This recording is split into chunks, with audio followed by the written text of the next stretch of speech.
Good evening everybody and welcome to my talk, When Did You Last Take a Walk with Gratitude? And tonight I'm going to be talking about, move the camera a bit. Tonight I'm going to be talking about how you can start connecting with gratitude as an alternative perspective and an opportunity to share some tips and techniques for starting that, and also just to find out from those that are watching what practices you already have with gratitude and to be able to share those amongst us as well. So I'm just going to give it a few moments for people to come on board, but in the meantime please feel free to drop in the comments box, which is just below, any of you who already have different techniques for gratitude. I'd love you to share those. We'll just give that a few moments. And whilst we're waiting just for people, I just thought I'd read out a quote which really sums up sometimes where we can get stuck. And the quote is by A.A. Milne, who famously wrote Winnie the Pooh.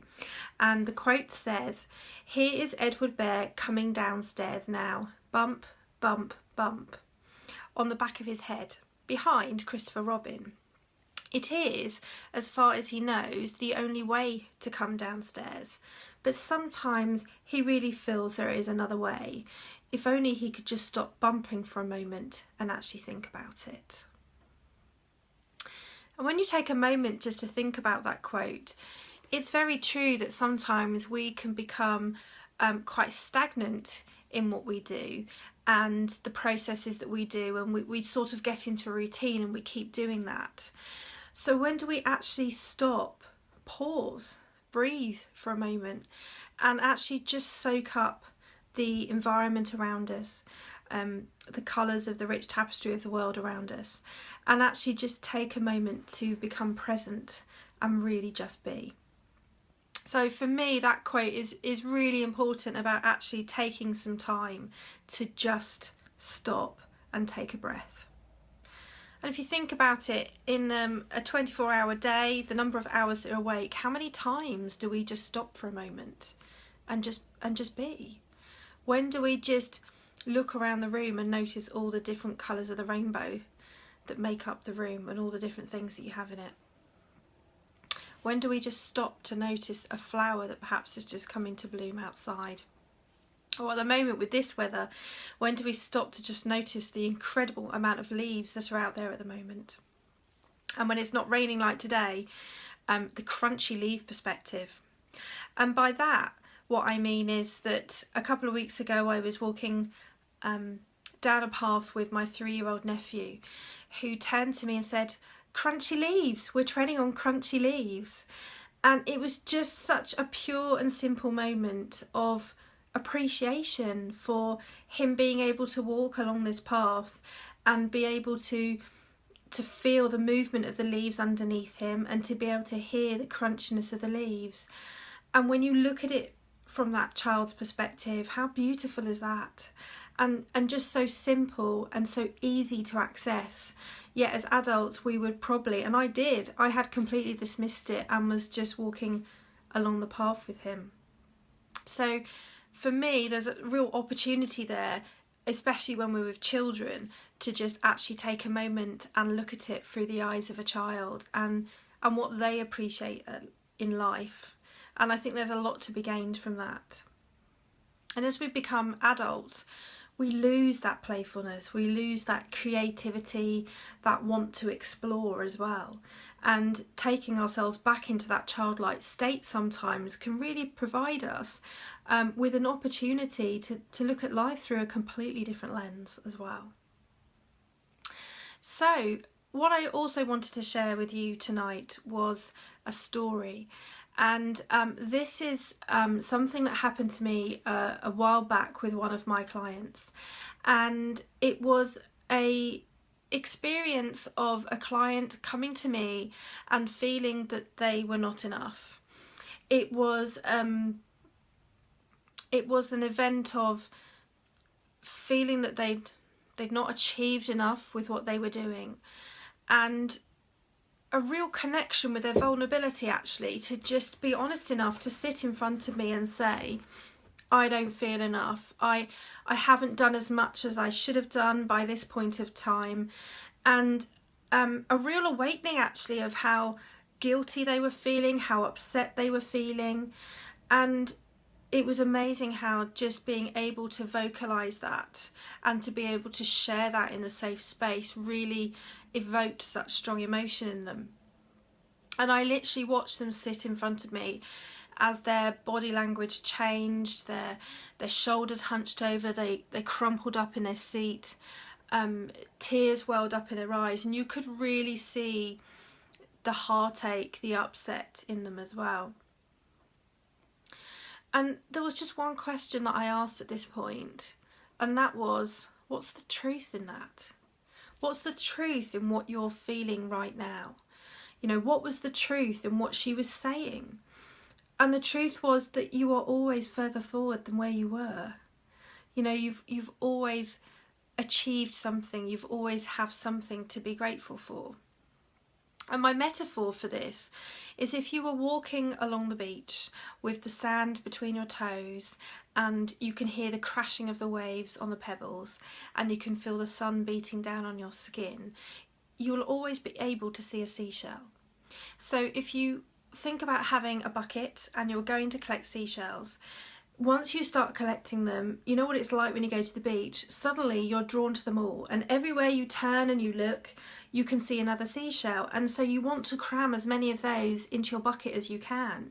You want, the same as those that want to learn, you know, we have a craving, a bit like a sponge, we want to absorb everything. And so with this particular client, there was so much she felt she should have been doing, and so she'd be grabbing all of these opportunities. But what's the truth in that? In the sense of what's already in the bucket? What's already in that bucket of seashells? Because as soon as there's one seashell in there, it's not empty anymore. But when do we ever stop to just notice what's inside the bucket? When do we ever stop to just notice the colours, the shapes, the patterns, everything that's going on? We don't. We have this real tendency to think about what we haven't achieved. You know what it's like when we go to bed at night, we berate ourselves and think, oh, do you know, I should have done that today, I could have done that today, I'm going to have to put that first thing on my to-do list for tomorrow. So already our last moments before we go to sleep are ones of negativity, the ones of telling ourselves we're not enough. And when we wake up in the morning, what's the first thing we do? We either reach for social media because we've been without it for about 7 hours and we're wondering what's going on, or we start telling ourselves, oh, I didn't sleep very well, I didn't get enough sleep, what have I got to do today? And again, we're not really putting ourselves in that positive state of mind in order to begin the day. So what would it be like to have a shift in perspective? What would it be like to try a really simple and easy process that would allow you to change that mindset and to go to bed thinking more positively? So many people find that having a gratitude journal or a gratitude jar is a great way to start your connection with gratitude and positivity by just writing down or saying to yourself 3 positive things that have happened to you that day. You have an opportunity to just relax, to think positively about what's happened, and to really see the good in that day and in yourself as well. Now, we also know that those of us that connect with gratitude on a regular basis, from lots of research that's been done, especially Seligman, one of the psychologists, we know that those that participate in gratitude exercises for at least a week, ideally 21 days to form a habit, will still feel much more positive and happy 6 months later. That's quite incredible for just such a simple task that can just take just a few moments out of your day. And the reason being is that our brains have a number of pathways and neurons, and what we're doing is, as we connect with that gratitude, as we start thinking about positive things, we strengthen those pathways to the brain that deal with perspective. So we're encouraging the brain to continue going back to that perspective every day, to the point where actually it becomes a really natural process for us to do.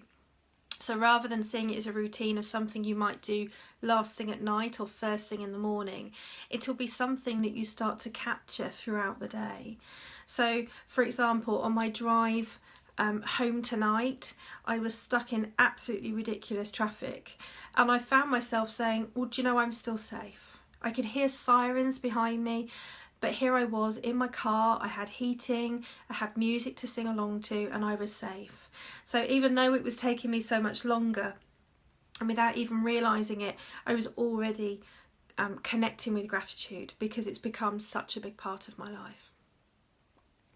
So take a moment now and just think about, what would your 3 things be today? And I'm just going to give you a second to just think about that. And please, if you want to share on the feed, please do so.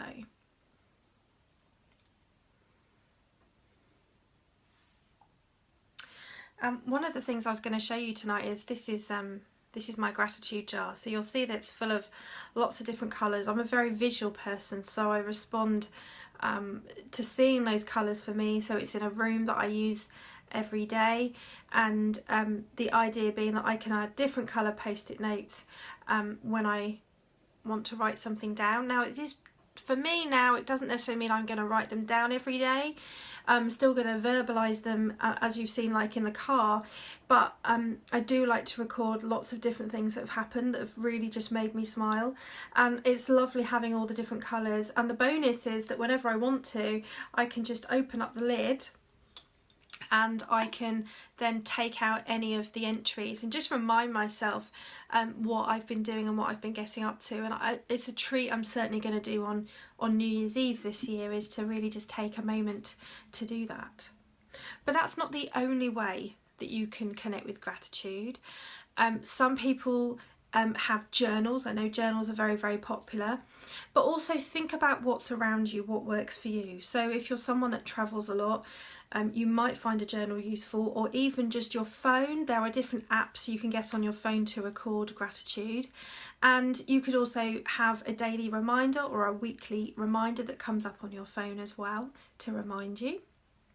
And there are also, you know, some people have accountability buddies. So I know a friend of mine, they text each other every night with what they've been grateful for, and it's a great way of reminding themselves to do it if they forget, but also to be able to share that positivity as well, and to be able to share some of the things they're grateful for. Because again, many people feel that they've got to have something epic going on in their life to be able to record it or to share.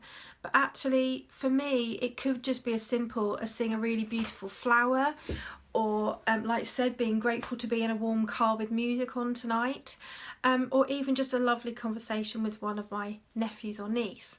So it doesn't have to be, I've got a new job, I've decorated a room, I've won the lottery. It really can be anything that matters to you, that's really just made you smile. So I think that's a real learning point tonight, is gratitude is whatever you want it to be. There are no rules. You know, this is your gratitude, so take of it what you want to as well. Now, as well as jars and journals, as I said, the accountability people, there's lots of groups online that you could be part of. Certainly for me, I run something called the Happy to Be Me Hub, and that has a whole load of people in there that share pictures and stories of what's made them smile. And again, it's a really great way to consider what other people are grateful for. And something we did recently was the A to Z of gratitude. So each day we focus on 2 different letters of the alphabet as a pointer to think about, and that was great.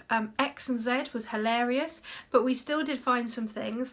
And again, it was lovely for people to be able to share with each other what they're grateful for, and it really opened up our eyes actually of sometimes what we take for granted in life can still make a real impact on somebody else as well. So that's something else possibly for you to think about. And certainly if you haven't started connecting with gratitude yet, then by all means, I have a little jar of gratitude list of questions. I know it will be back to front on here on the video, but if you wanted to, you'd be most welcome to nip across to my website and download them. There's lots of free gratitude things on there.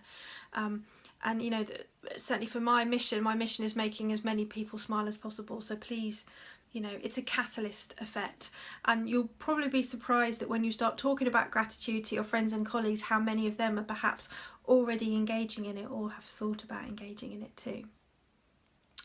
So one of the other things I wanted to share with you is how we can connect gratitude to our values. So in life we all have our values which are personal to us and how we live our lives. And when we feel on purpose, we feel like we're aligned with our values. And when we feel demotivated and despondent, we can be treading on them. So for example, if I had a value of well-being, but I was out partying till all hours of the morning and constantly eating processed and takeaway food, how much would I actually be aligning with my values and really honouring them? And the same can be said for this. So I would encourage you, if you've not done so recently, to just jot down what your values are to you and how much you're honouring them, and you know how much of your life is spent doing things for others versus things that actually make you smile and make you feel happy as well. And that can be in all walks of life. And in particular, you know, life is a choice. Everything that we do and be in life is a choice. So it's about doing and being with the things that really make us happy. You've probably seen in the background there's a picture of me there, just stood very still, being present on one of the lakes up in the Lake District, which is a really beautiful place and somewhere that is very special in my heart. And it is sometimes about that. It's about doing things that we love for us and learning to say no as well. You know, where could you say no more in your life? You know, when did you last take a moment to really just listen to what your heart was saying to you as well? So I've talked through a few ideas, and really the one thing I really want to emphasise again tonight is the fact that gratitude is whatever you want it to be. There really are no rules. It's however you want to practice it and however you want to record it, and just be with it. And you know, you don't need to compare it to others. It really is about you. So what you may be grateful for, someone else would completely dismiss it and just take that for granted. And that's really the point, is that it's really what makes you smile. Now, one of my inspirations, Brené Brown, has a lovely quote about gratitude which I wanted to share with you. And she says, "I don't have to chase extraordinary moments to find happiness. It's right in front of me if I'm paying attention and practicing gratitude." And I love that. How inspirational is that? It really is, as I say, it's just about living our lives, but being able to live it every day through a different lens. So there we have it. That's really the main points that I wanted to go through tonight. Thank you so much for engaging and for watching this as well. And by all means, please do comment if you're watching the playback. I'd still love to have a chat with you, and I'd love to hear how other people are connecting with gratitude. So really, I just leave you with the opportunity really to just take a moment tonight and think about what's made you smile today. Have a lovely evening, everybody. Take care.